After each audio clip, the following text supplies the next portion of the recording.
The terrifying theory of stupidity you were never meant to hear. Dietrich Bonhoeffer. Have you ever watched someone you respect, a doctor, a teacher, someone you considered brilliant, suddenly start believing something so obviously false that it made you question everything? Here's what's terrifying. They didn't become less intelligent. Something far more dangerous happened to them. And according to a man who paid for this truth with his life, it's happening to all of us right now. Picture a German pastor in 1943, sitting in a Nazi prison cell, weeks away from his execution. He's watching his entire world collapse, not because evil won, but because good people simply stopped thinking. And in that darkness, Dietrich Bonhoeffer writes something that will haunt you. Against stupidity, we are defenseless. But here's the twist: he wasn't talking about unintelligent people. He was talking about you and me. Bonhoeffer wasn't some academic theorist safe in a library. Born in 1906 into one of Germany's most intellectual families, he watched professors endorse policies that contradicted human dignity. Doctors who took oaths to do no harm participated in unspeakable acts. Clergy members who preached love started justifying hatred. These weren't stupid people. They had degrees, accomplishments, and respected positions. But something had taken hold of them.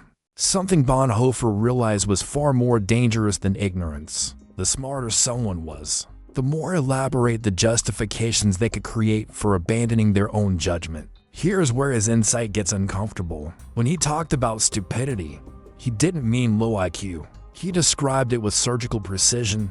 In conversation with him, one virtually feels that one is dealing not at all with him as a person, but with slogans, catchwords, and the like that have taken possession of him. Taken possession, like a parasite wearing the host's face. Think about the last heated argument you witnessed online. Did it feel like you were talking to a person or to a collection of talking points? And here's the twist that makes this insidious: evil people know they're doing wrong. That creates internal conflict and eventual breakdown. But people trapped in functional stupidity believe they're doing good. They're helping. They're protecting. This makes them absolutely immune to reason, evidence, or correction. Bonhoeffer noticed this condition doesn't emerge from individual weakness. It emerges from power structures. He wrote, "The power of the one needs the stupidity of the other."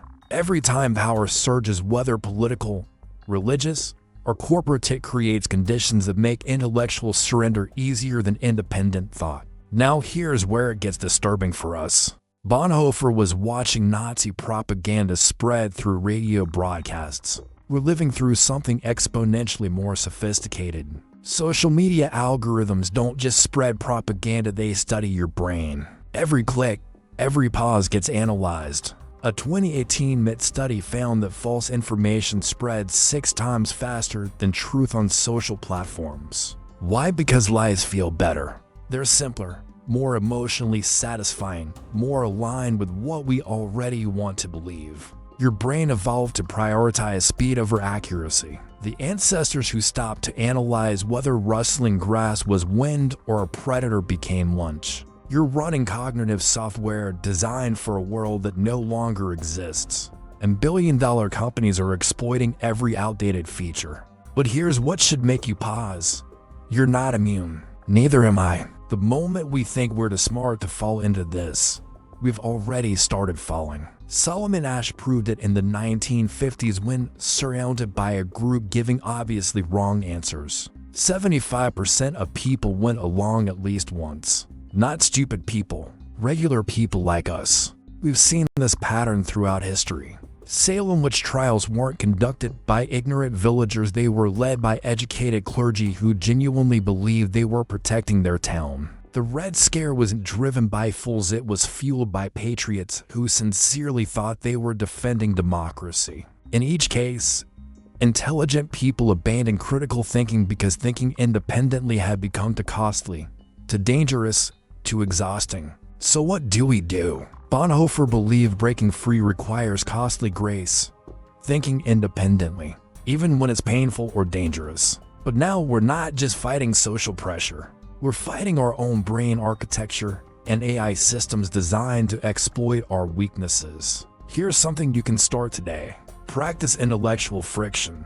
Once a week, spend 30 minutes reading thoughtful arguments from people who disagree with you. Not to change your mind necessarily, but to test whether your beliefs can withstand scrutiny. Second, embrace productive ignorance. When you're absolutely certain about something, ask, what evidence would change my mind? If you can't think of anything, that's a red flag. Here's a simple one. Before sharing anything online, take 60 seconds to verify it from an independent source. That brief pause interrupts the emotional reaction these platforms profit from. And perhaps most radical practice saying I don't know when you actually don't know something. In a world that rewards confident ignorance over humble uncertainty, admitting gaps becomes an act of resistance. On April 9, 1945, just weeks before Germany's surrender, the Nazis executed Dietrich Bonhoeffer. He was only 39. His last words were, "This is the end for me, the beginning of life." He died defending something most people don't realize is under attack, the very possibility of independent human thought. Here's the question Bonhoeffer left us. Who stands fast? When pressure to conform is overwhelming, when thinking independently requires courage, when the cost of truth exceeds the price of comfortable lies. Who stands fast? The answer isn't found in superior intelligence. It's found in the daily choice to remain curious rather than certain, to seek truth rather than comfort, to think carefully rather than react quickly. And here's the uncomfortable truth. Intellectual surrender often feels like liberation.